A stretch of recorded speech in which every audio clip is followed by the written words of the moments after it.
Hi, my name is Bailey Axelrod, and I'm going to give you a little rundown before I go ahead and get started. I graduated in 2015 from Cleveland State University in Ohio with my Bachelor's of Arts in Criminology and Political Science. Um, while I was doing my undergrad, I took a few classes on juvenile delinquency, and I fell in love with the concept of working with youth. So right after graduation, I got a job with the local juvenile detention center working as a corrections officer. And while I was working there, I kept seeing the same girls coming in as runaways on warrants. And this was happening like every month or so. These girls would come in on a warrant, leave, go home, run away again, come in. And it was just a repeating cycle. So I didn't think anything of it. I just thought, oh, they would rather be out with their friends doing what they want to do. And then back over the summer in July, I got a job working as a victim advocate with the Cleveland Rape Crisis Center.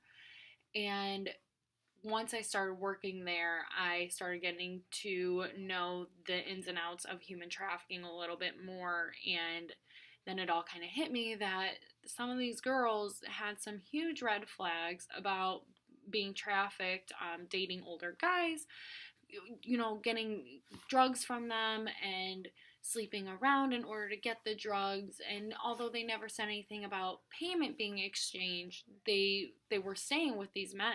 And these are 13, 14-year-old girls who shouldn't be with a 25-year-old, 30-year-old, 40-year-old guy. And it was happening more often than I would like to notice. And I think that the reason why I didn't notice is because the county that that detention center is in is just, it's in a suburban community. People don't want to talk about rape. They don't want to talk about human trafficking. They don't think it happens, when ultimately it is happening.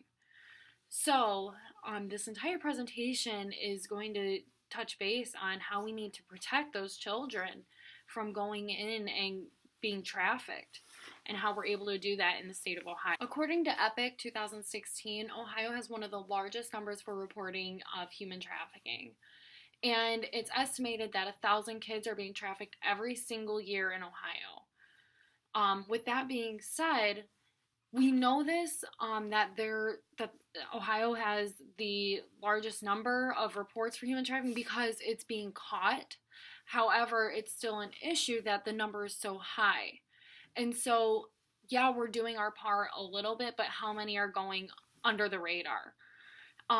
So in 2010, the state Senate passed a bill called Senate Bill 235, and that was a bill that made it so human traffickers must be charged as a felony. So it wasn't until 2010, up until 2010, a person can get caught for trafficking and only have it go as a misdemeanor on their record. So what would really be stopping them, because they have nothing to be afraid of at that point. So with all of that being said, with how many children are being trafficked, and that's just kids in Ohio, we need to implement some prevention education in the schools. And that's only the start of the problem and a recommendation, because there are programs, but they're not hitting every single school and every single population, because as I said before, it's taboo to even talk about it, and no one wants to think that it could happen. So in order for us to create a prevention program, we need to know who's at risk and what we need to be telling these kids. So according to Epic 2016, juveniles between the ages of 12 and 17 are the most at risk. But they also say that 3,000 youth are at risk every year. So high school students are the main target for human traffickers, and teens are a vulnerable population. Therefore, it's so important that they receive the education. Traffickers really don't have a type, but they will go onto social media and scope out potential victims, and they're able to see their location, their mood, their family structures.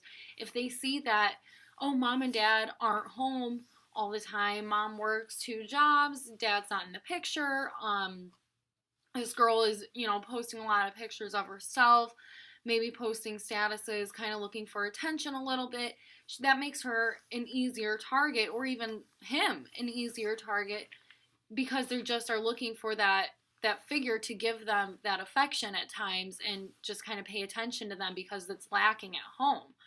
So, with that being said, the children need to be taught how big of a role the internet plays in their safety, and also how they're presenting themselves. Because if you present yourself as kind of submissive, and they see that, and then they also know where you're going to be at later. You know, you post, oh, I'm going to the football game.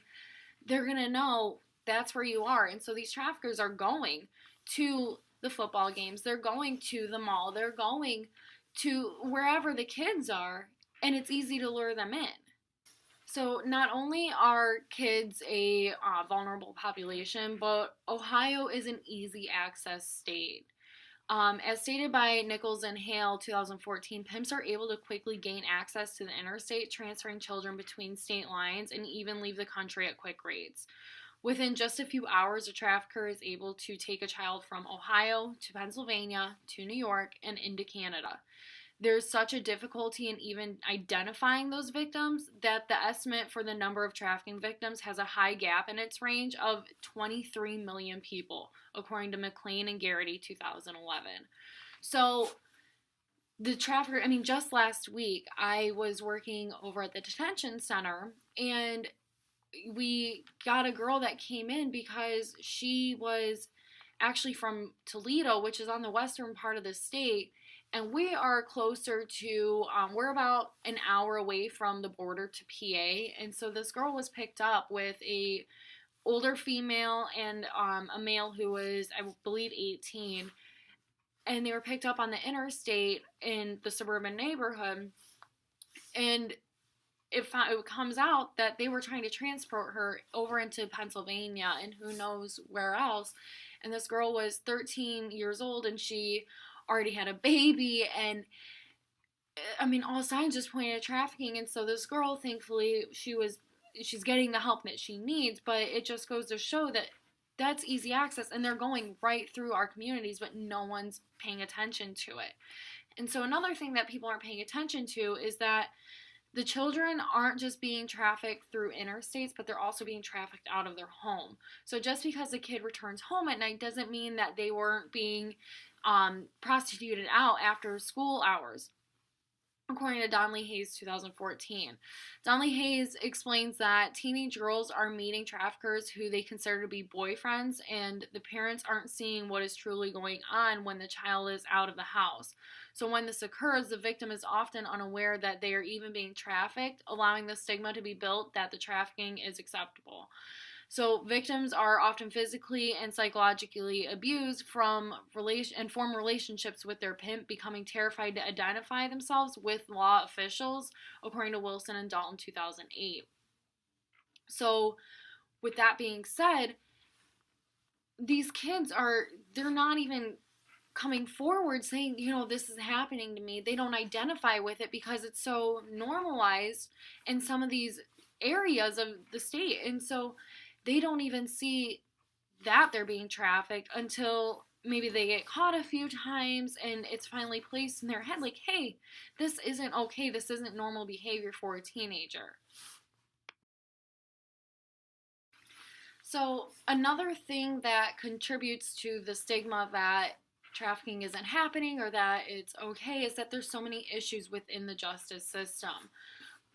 In Ohio, they have a thing called the grand jury, and I don't know if this is prominent in other states, but a case needs to go to the grand jury, and then they decide if there's enough evidence to bring it past that, and if it's prosecutable. And so if there isn't enough evidence, like say the girl didn't get a rape kit done, so there's no DNA, or she's not fessing up about the pimp and, all the other people involved, then the evidence is going to lack, and it's not even going to go to the court, and it won't be charged.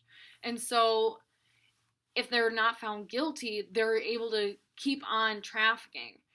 And so in 2010, when that state Senate Bill 235 was passed, there wasn't even any convictions until 2012 for human trafficking. And so there were the implication of the Human Trafficking Coalition by the Ohio Attorney General has appeared to make some improvements, but they have large gaps in their arrest and conviction rates as of 2016, according to the Ohio Attorney General's website. And that was Mike DeWine who had that report given out, the Attorney General. And so in 2016, there were 79 arrests, but only 28 convictions reflecting the issues of the legal system. In Ohio, if there's not enough evidence, the prosecutor will decide not to pursue the case, and as I already had said, and so this is a heavy reason behind the lack of convictions between 2010 and 2012. And so it just goes to show that even though we have these laws in place, we still don't have everything in our justice system to keep pursuing these cases and, make sure that they're followed through with and that we do see a prosecution in the end.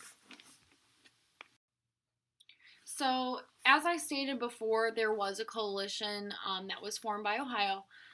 And so we still have a lot of work to do, though, because those coalitions aren't hitting everywhere. There's 21 Ohio counties that aren't even receiving the coalition coverage. And that suburban community, that county that I work in as a detention officer where that girl was found, that's one of them. And then another one is the county of Ashtabula, which is the largest county in Ohio. And there's a lot of drug offenses going on there. There's a lot of crime going on there. And they don't have a coalition either. And so a lot of the other places that are lacking are counties in southern Ohio that also have the quick access to Kentucky. Another, again, more places that are close to state borders. Ohio isn't a big state, but there's a lot of counties and there's a lot of coverage that needs to be done. And then rape crisis centers, such as the Cleveland Rape Crisis Center, have stepped in, but they don't always specialize in human trafficking cases. And so even though there's rape crisis centers in different counties across Ohio, they're only specializing in like one thing, such as sexual abuse, and they might not have all of the tools to be able to help those victims. So in order to obtain statistics that qualify Ohio as having one of the largest human trafficking populations in the U.S., they need to have been reported, like I already said. But since Ohio actually has the reports of human trafficking, it's also easier to see how much work needs to be done. We're able to see that these few coalitions, they aren't doing all of the work. The rape crisis centers aren't doing all of the work. Because those coalitions, I mean, yeah, they can help out in neighboring counties, but they can't do all of the work. They're focused on their county. So, talking about the rape crisis centers and their role in this, like I said, I work for the Cleveland Rape Crisis Center, so I know a lot about what we do there, but I've also been lucky enough to be able to do my fieldwork placement for the Cleveland Rape Crisis Center with our human trafficking unit, also known as Project STAR. So, Cleveland Rape Crisis Center, they have a place on their website called Locations, and it says that they're implementing a regional unit that will serve 3 suburban counties near Cleveland, Ohio, Lake Geauga and Ashtabula counties, and those counties also don't have that coalition. But the Project STAR unit isn't built up enough to be able to cover those counties either. So the Project STAR unit is able to help out and do assessments in Lake County, but nothing more. So if a human trafficking victim comes to me, I have to treat them just as I would any other survivor, when in all reality, there's so many differences and they need so much more, but I'm not able to do all of that just because that's not what I'm trained in. And so the Project STAR, it specializes in the human trafficking, but it's new. And so there's actually only one person who runs that unit, and she's covering Cuyahoga County all the time. And so with all of that, on top of that, we do prevention education, but it's only in Cuyahoga County.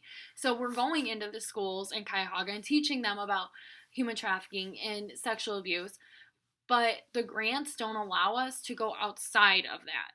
And so we can't go into the surrounding counties and teach them when they need it too. And and then, not to mention, yeah, we're going into Cuyahoga County, but the prevention education is brought into the high schools around the county, but only when the school requests the education. So it's not something that's reoccurring throughout every school year. It's not something like we're set to go in every other week, or every 6 months into school and give our spiel on it. The school has to actually contact us. And so the schools that are ignorant to human trafficking in the suburban areas aren't even receiving the prevention education, but also those schools in Cuyahoga County, they aren't getting it either because they are in denial as well. And there's so many private schools, and the private schools don't want to think that this could happen, and God wouldn't let this happen and all of that, but it is. And I don't want it to sound bad, but we have to pay attention to this in every single aspect. And so the rape crisis centers are serving to help in recovery process, but it's not being utilized as prevention throughout Ohio. As I said before, it's taboo to speak about the such heinous crimes going on in the suburban areas. And within the suburbs, there's a lot of middle class families, and no community wants to think that they have a high crime rate or that their children are at risk. People don't discuss the topic of rape or sex trafficking in the suburbs of Ohio because simply they don't think it happens. So many people believe that they do not fit the mold of a trafficked person, but there is no mold. And due to this taboo, there's a lack of advertisement in these areas about available resources. And so it wasn't until just last week that I was at the mall in the suburban area and saw a billboard, not a billboard, but a big poster for the Cleveland Rape Crisis Center. And we've been around for 40 years. And so it's like we're just now making a small dent, and there's not the commercials aren't broadcasting in the suburban areas. And so it's really just, we have to get out there and we have to put the posters up and we have to do everything, and we're doing all this outreach and stuff, but we need people to accept it, and we need people to hang it up, and for people to display all of this information. That way it's accessible to the people that are at risk of being trafficked. So, like I said, you'll find the billboards in the inner city, but absolutely no billboards in the suburban areas. Since the issue is never being addressed or even mentioned, survivors of trafficking are feeling like they can't come forward because they feel like if they do recognize they're being trafficked, that no one's gonna take it seriously, that they don't have the resources available. And even with the Cleveland Rape Crisis Center, they're not thinking that can apply to them all the time because the name is Cleveland, and where they're at, it's not Cleveland, so they don't even think that they can be served. And then same thing with the coalitions and the task forces, it's not covering their area, so they don't know that they can come forward. So in order to protect the kids more and help them protect themselves, I'm suggesting that the first step would be to create a human trafficking coalition in every single county in Ohio. In order to have effective specialists, it is suggested that the Ohio Attorney General utilize specialized training in sex trafficking by the coalitions that have already been formed and proven successful. Once the new coalitions are up and running, students can begin to feel protected within their hometowns and know they have resources available that are close to home. The coalitions will be able to go into schools and should have ongoing relations with the school, so everyone in the school receives the prevention at least once per year. Primary prevention is absolutely vital to prevention. Primary prevention is when preventative steps are taken before an incident occurs. Oftentimes, the schools don't call in for prevention education until the incident already occurred and it's already too late. So, through the extension of resources, it's important that advertisements be placed around every community so others know about the coalitions. Advertisements would allow for the school officials to be able to have access to the resources as well as pass those on to their students, such as brochures. So if the schools they're able to see the ads and they are able to know that this coalition is here, they already have those resources set up to give to the kids if someone comes forward, or another student comes forward with concerns of another one. And that it's better to be prepared than not be prepared at all and have it be too late, that it's already happened. So let's prep the kids to know what to look for, to know what the vulnerabilities are, and know how much at risk they are and what they need to be on the lookout for. So I thank you for taking the time to watch this and listen, and I hope that you take all of this to heart and know that and realize how big of a need Ohio is in for this prevention for not only the kids, but everyone, the whole population, especially the women and children, though. And so I provided all of my references here for you. Feel free to go through them and look into all this stuff more. It's all really helpful in understanding what we've done so far, but also recognizing the work that still needs to be done. Thanks, and have a good day.